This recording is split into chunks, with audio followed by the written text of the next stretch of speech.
Hi, welcome. Here's a question for you. Have you ever wondered if your pension is funding climate change? We all know about the damage greenhouse gases do to the world, so it's not a comfortable thought. And according to Make My Money Matter, by greening our pensions, we cut our carbon footprint 21 times more than by going veggie or giving up flying or switching energy providers. But with the new US president favouring oil exploration and our own government talking about more runways at major airports, would investing in a more sustainable pension really make any difference to climate change on a global scale?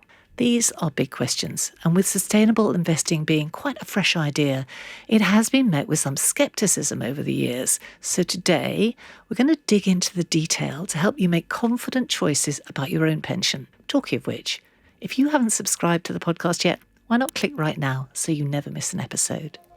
In the best case scenario, where we get to about 3 degrees of global warming, then our economy will shrink by 50 to 70% in the next 40 years, which will be absolutely catastrophic for all of our retirement savings, for all of our retirements. So we've got to do something about climate change if we want to save enough money to have a decent retirement. Over 300 billion of UK pension fund investments are invested into companies with deforestation risk. So that breaks down as £2 in every 10 you save being exposed to deforestation risk, or about 31% of companies. Our pensions are the very first thing we should be looking at if we want to understand to begin with, and then try and address the negative impact that we can have on the environment. I'm Philippa Lamb, and here to shed light on sustainable pensions, I've got 3 guests with me. Rotimi Merriman-Johnson, he's a qualified financial advisor and founder of Mr.MoneyJar, his financial education company. Jessie Griffiths is CEO at the Finance Innovation Lab. They're working to build a financial system which serves both people and the planet. And from PensionBee this time, we're joined by Giorgia Antonacci. She's Senior ESG Manager and she knows all there is to know about sustainable pensions. Hello, everyone. Hello. Hi, great to be here. The usual disclaimer before we start, please do remember anything discussed on the podcast shouldn't be regarded as financial advice or legal advice, and when investing, your capital is at risk. Now, I thought we might start with the real basics, Giorgia. What has my pension got to do with climate change? Yes, so when we think about climate change, there are a few things that come to our minds quite immediately. And I'm quite sure that pensions aren't one of those. But actually, our finances, and in particular our pensions, are the very first thing we should be looking at if we want to understand to begin with, and then try and address the negative impact that we can have on the environment. And this is because our pension funds invest in companies that are involved in climate change. Is that right? Yes, exactly. So our pension funds obviously hold stocks in oil, gas companies, and these are investments. And these investments help fossil fuel companies to expand their operations, extract more resources, and ultimately delay the transition to renewable energy. I saw some data from Greenpeace saying 30% of fossil fuel industry shares are held by pension funds. That's globally. Yes. It's a big number, isn't it? There's something like 88 billion pounds invested in fossil fuel companies just in the UK pension funds. Okay, so the link is there. It's a big link. Rotimi, is it true? Here's another piece of data that I heard. Every £10 you put in your pension, £2 is linked to deforestation? Yeah, it's a great question. So Make My Money Matter, the campaigning group that you mentioned in introduction, they found that over 300 billion of UK pension fund investments are invested into companies with deforestation risk. So that breaks down as £2 in every 10 you save being exposed to deforestation risk, or about 31% of companies. Jessie, yeah, it's important to understand, isn't it, that it's not just about what we might think of as dirty industries that are associated with climate change.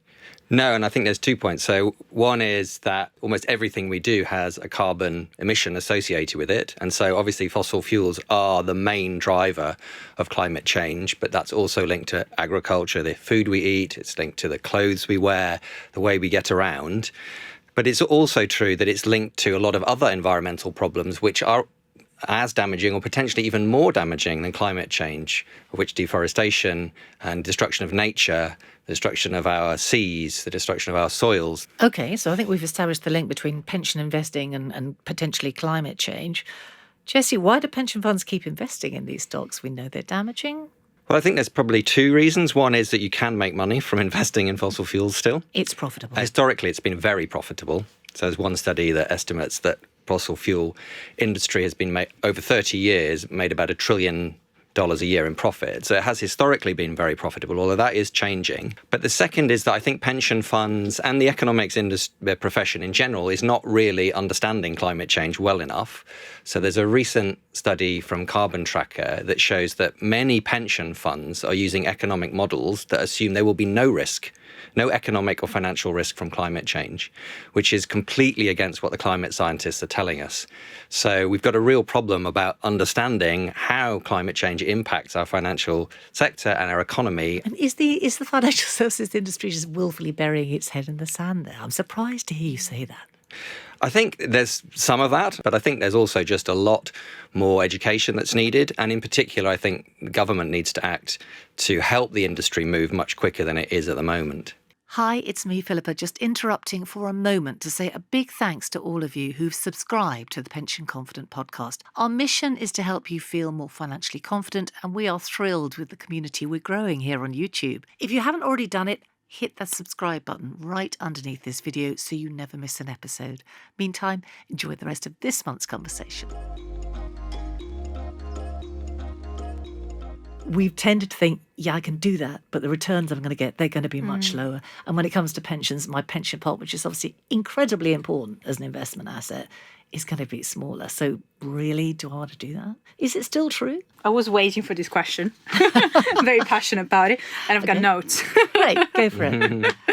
I think this is actually a false myth, and there's actually research like evidence showing that ESG funds or like sustainable funds actually outperform traditional funds. So there's this very interesting report from the Morgan Stanley Institute for Sustainable Investing that they publish every year. It's called the Sustainable Reality Report. So in 2023, sustainable funds outperformed their traditional peers across all major asset classes. How are they managing to do that? There is a very strict correlation between companies that are sustainable and that have sustainable business practices and their financial performance. The overall performance in general of sustainable funds in 2023 was 12.6%.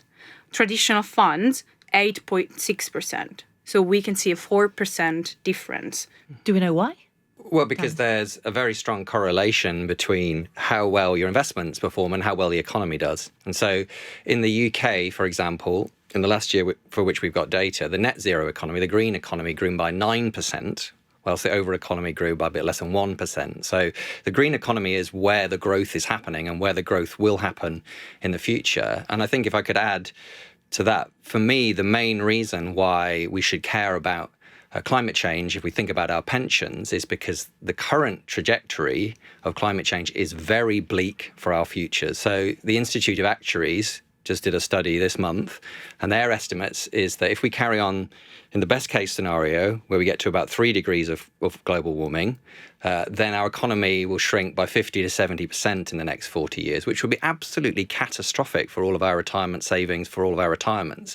So we've got to do something about climate change if we want to save enough money to have a decent retirement. Okay, so the general view around the table is that a sustainable pension is not going to be a bad investment compared to a traditional pension. And I guess there's an argument that polluter stocks, they're the ones that are going to be more vulnerable in the future. Yeah, so hopefully. If you just look at it in a hard-headed financial way, that's a reasonable argument, I'm guessing. And you would expect that sustainable assets would gain in popularity and value? I think it links to your volatility point. As governments do ratchet up their response to climate change, those stocks will look less and less attractive and at some point could lose their value quite quickly. And that's one reason why the Financial Stability Board, the global institution, had a study out this month saying that we can expect a lot more financial crises in the future if we don't do something about climate change, both because climate change creates economic problems and because of the change that we're going through, shifting the value of fossil fuel stocks and other climate-destroying stocks, which could lose their value very quickly. And if your pension fund happens to be invested heavily in them, you could lose a lot of money. Presumably also climate change, I think we know, don't we, that it contributes to the rising cost of living. So investing in that arena, you're buying into the idea that life will be more expensive in future anyway. So even potentially if you had a bigger pension pot, it wouldn't go as far. Does that argument stand up? Extreme weather events are becoming more and more frequent, and we see that around us everywhere. But sometimes like a major extreme weather event happens somewhere in the world, like on the other side of the globe, and we think it's so far away from us that it doesn't really affect us. But that's not true. There are a few examples. So for instance, in 2022, if I'm not wrong, there was a heat wave in India that affected the wheat yields, and that caused the wheat price all over the globe to spike. Yeah. So it's like that butterfly effect. Electricity bills are going to become more expensive. Food is going to become more expensive because crop yields are going to be impacted, and transportation of goods will become more expensive. And there's something we don't think about, I think. Well, particularly in Europe, because we're quite insulated, aren't we, at the moment, from the more dramatic effects of climate change. But I think we also shouldn't forget quite how much vulnerability and uncertainty dependence on fossil fuels has caused in the past, as well as what it will cause in the future. So we know, the war in Ukraine has been fueled by fossil fuels. We're very dependent on regimes that are not our friends for the supply of those fossil fuels. Prices have been highly volatile. They've caused major economic problems many times. So a fossil fuel economy is not a safe, stable, lovely economy either. And actually, if we can transition rapidly to a green economy where we own our own electricity production through renewables, for example, we can have a much safer world, and also one where prices should be more stable. Yeah, in an ideal world. But as you say, thinking about politics right now, we're not a political podcast, but we really can't avoid them right now. We have the new US president backing more oil and gas exploration. Our own UK government is talking about new runways at major airports. It's hard, I think, for people to understand they can make a difference with their own investing decisions when they see governments, sticking to the old ways. It's quite a disincentive, isn't it? Well, I think that's why we have to see ourselves as investors and as citizens.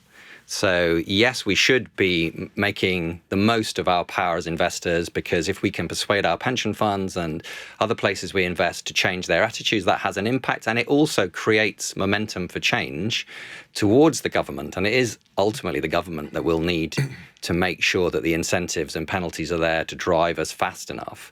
Because it's not just the pensions industry is obviously a major part of the financial and economic system, but it's only part. There's also other investors who maybe won't be so minded to go as fast as our pension funds, which should have our best interests at heart. And that will require regulation and government policy to push those investors where we need to go. Thinking about individual customers, most people don't choose sustainable pensions right now. How many of us would it take to really make a difference? The literature I've seen has suggested that if 10 to 20% of pension investors were to green their pensions and invest sustainably in their pensions, that could go a long way to making a difference. Because what a lot of people don't realise is when we look at total household wealth in the UK, which is about 14 or 15 trillion pounds, 42% of all of that is in pensions. And it's not just about the money, is it? It's not actually just about the number, it's about the message we send to the industry. The key point is acting to change the way we all think about climate change, which includes the industry, but also includes society as a whole. So speaking to your friends and everybody doing their part is very important. But we mustn't lose sight of the fact that ultimately the only actor that can push us fast enough will be the government changing the incentives and penalties for the industry. And that's partly true because of the issues we've talked about before, where some people can still make money from destroying nature and the climate, but also because the pension system in the UK is very unequal. So the bottom 50% of the population has 1% of total pension wealth, and the top 10% has almost 2/3. So whilst that top 10% can have an influence with the way that they invest, most people will have very little influence through the money they have. That they actually save, yeah. But they can have a big influence as citizens in terms of who they vote for, the campaigns they support, supporting the work of organisations that are trying to get the pensions and financial industry to change. That's an interesting point, isn't it? So even if you don't have much money to invest in your pension each month, even if you don't think of yourself as a significant part of the financial sector, you can make a difference. Yes, and I think we can't think of our pension as like a individual pot just sitting there and being invested in some random stocks, because usually pension funds are pooled funds, so they are invested in big funds, and the asset managers take money from all of the members and invest them together. So if we put pressure on the asset managers, then we can have a positive influence. I'm thinking that if people are going to make these choices, they're really going to want to feel confident that the pension fund they're going for is genuinely sustainable, because I think we can all agree there's been quite a lot of misinformation, mislabeling in the green arena, right from things like supermarket products, which perhaps aren't as eco-friendly as we've been led to believe in some instances. All that sort of thing, I think, plays into an understandable level of scepticism amongst consumers. So, Giorgia, this is you. How do you create a genuinely sustainable pension fund? What goes into it? How does it work? At PensionBee, we have a vision where everyone can enjoy a happy retirement. And we believe that a happy retirement needs sustainable long-term returns, but also a fair, healthy, safe world to retire into, because otherwise what's the point of saving for retirement? And that's why we incorporate ESG factors, environmental, social and governance, into our investment approach. And we do that through ESG exclusionary screens and active ownership.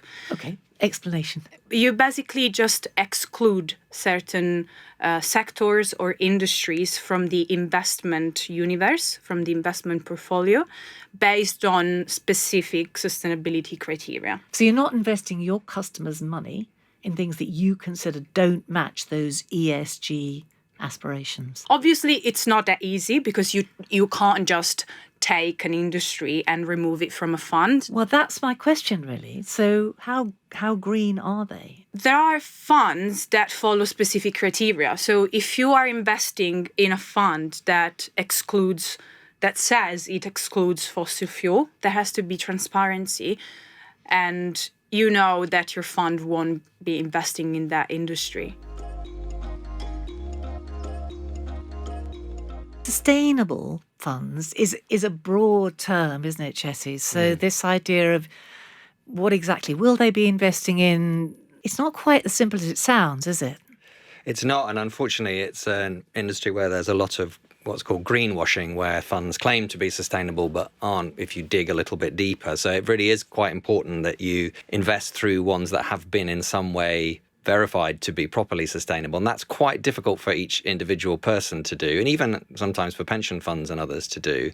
But the government is about to launch a review of ESG standards in the UK. And so hopefully we can get to a better government or regulator set of minimum standards that you might have to meet if you're going to claim some of these sustainability criteria that you do.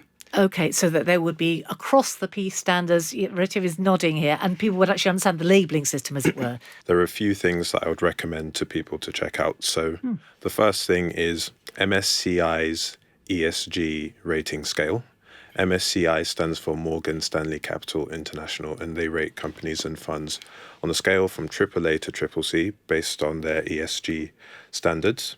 Here in the UK, the FCA has launched 4 sustainability labels. But then there's also, in terms of the active ownership that Giorgia mentioned, if there are businesses or companies that you believe in, you can also choose to own those directly. So you might already be aware of the company, or you could look at the constituents of a sustainable fund and look at the companies that fund is made up of. So you can do it through doing your own research as well. Okay. So, Jesse, this is exactly what your organisation argues for, more sustainable finance. Is the system that Rotimi has just described, is that what you're after? I mean, I think what we need to get to is a system where the FCA and other regulators give the gold standard to anything that claims to be sustainable. And it has, as Giorgia said, rigorous ways of proving that. So there are proper exclusions for example, investment in fossil fuels and a proper assessment of what they are actually investing in. And it's not left to individual funds to define that, but it is something that's standardized across the whole industry. Just to be clear, that doesn't happen right now. Individual funds make their claims based on their own idea of what ESG and sustainable means. So comparing one fund to another, if you're trying to choose one, it's not that straightforward for ordinary customers, is it? It's not, and it's partly because at the moment, a lot of sustainable funds are basically saying, like, we're not doing any of the worst things that you could imagine, but they're not actively doing very much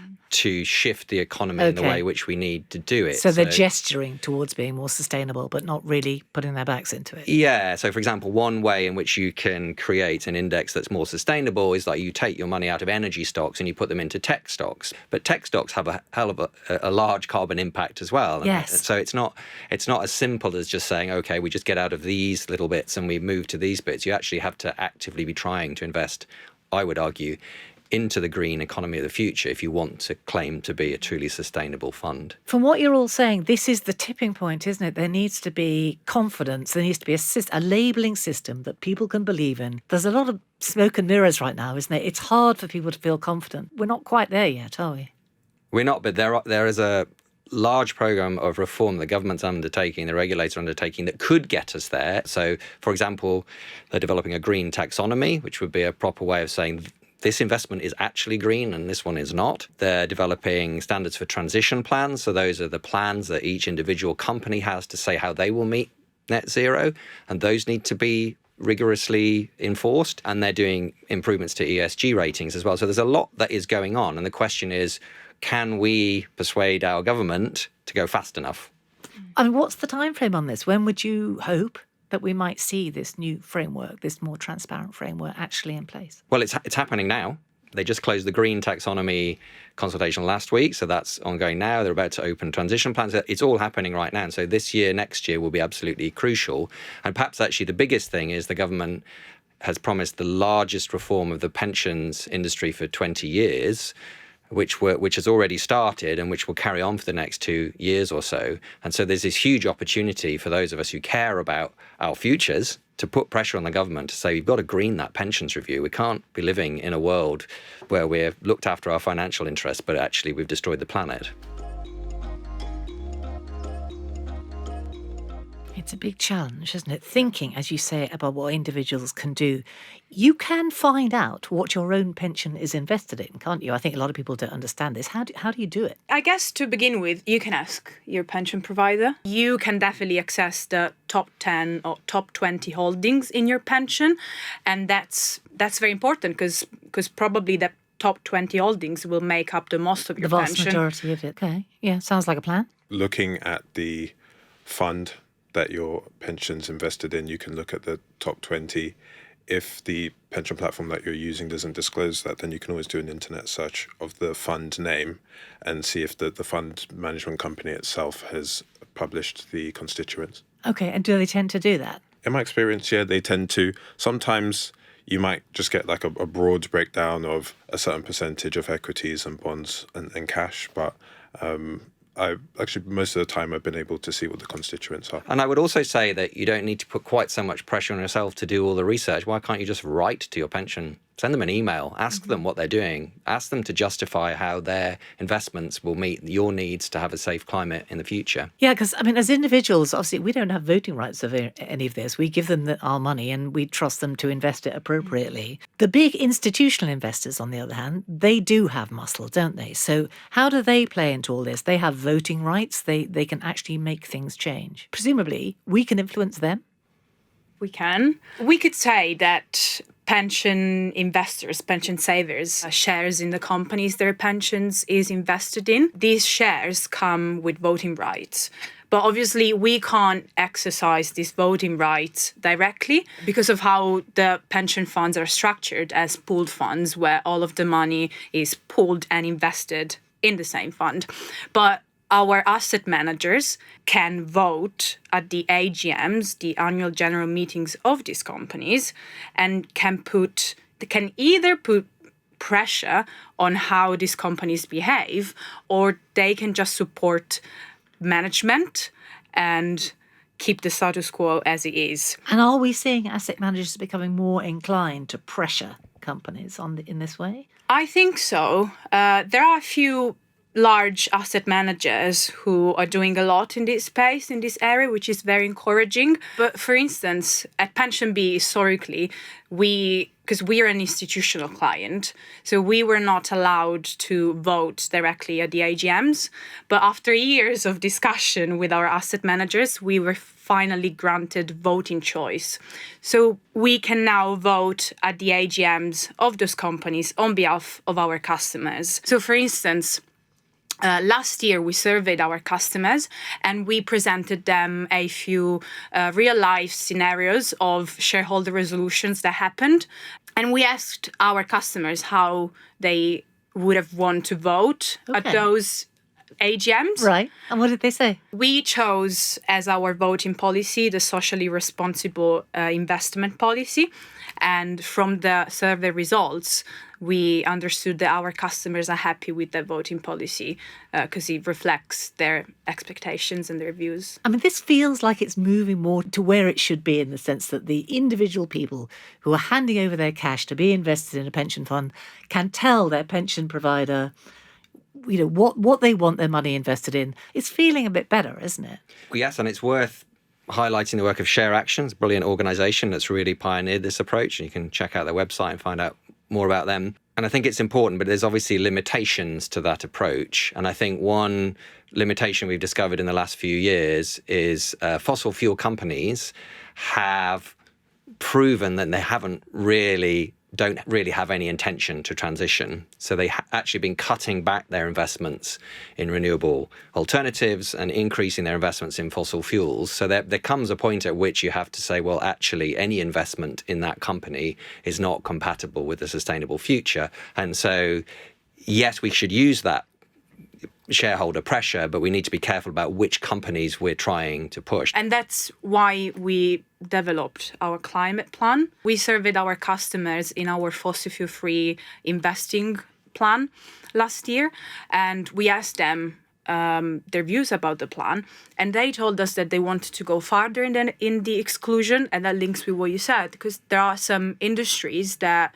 you just can't engage with. So they told us they wanted to go farther with the exclusions, but that they also wanted to invest more in green revenues. Okay, so you developed the new plan off the back of what your customers said they wanted. I think it's tricky for customers as well. If I could invoke Maslow's hierarchy of needs, if you aren't able to feed and clothe yourself comfortably, you're not making as much money as you'd like. If the economy isn't stable, then you're not necessarily going to have the headspace to thinking about things like climate change and how green your investments are, like a privilege that you have when you have time. Absolutely. Kind of stable. It's not top of the list, is it, for most people? No, like survival is feeding the family, holding onto a job. Yeah. That's why I think it's like we're asking so much of our government, but I think it's like really important that we get a handle of the cost of living. I think a lot of people would want to do something about what we're discussing today, but they simply don't have the time or the bandwidth. And it feels too far in the future, doesn't it? Yeah. It doesn't feel like it's immediately impacting us, and so people put it down understandably, perfectly understandably, I think, to the bottom of the list. But what I would say to that is we shouldn't ignore it, because the one advantage that we have is that we can all remember the pandemic, right? It was like we were aware of the risks posed by an airborne respiratory virus, and we didn't do anything about it. And then one day we were allowed to go outside, and then the next day we weren't. So we're aware of how a challenge can kind of brew under the surface, and then once it's here now. So climate change is a very similar problem in that regard. The cost of living point is really important, but there's hope as well as problems here, aren't there? I mean, the first point to make is, of course, that we've experienced really high and volatile energy prices recently. Yes.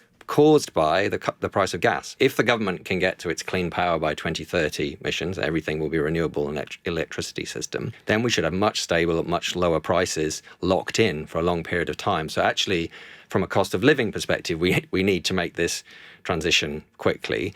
But also there's one study that estimates that by 2030, solar power will be the cheapest form of electricity in every single country in the world because the costs of solar power are coming down so quickly. So the economy is changing. And if we don't get on board with that as a country, as investors, as citizens, then we're going to miss out. Right. I'm going to draw that to a close. I know we can keep on talking about this all day, but I think it's been really fascinating so far. I have learned a lot, so thank you all very much indeed. Interesting, wasn't it? And good to understand more about what sustainable pensions actually are. Thanks for being with us. If you found this episode helpful, please do rate and review us. We really appreciate it. And before we go, the usual disclaimer just one more time. Please remember, anything discussed on the podcast shouldn't be regarded as financial advice or legal advice, and when investing, your capital is at risk. See you next time.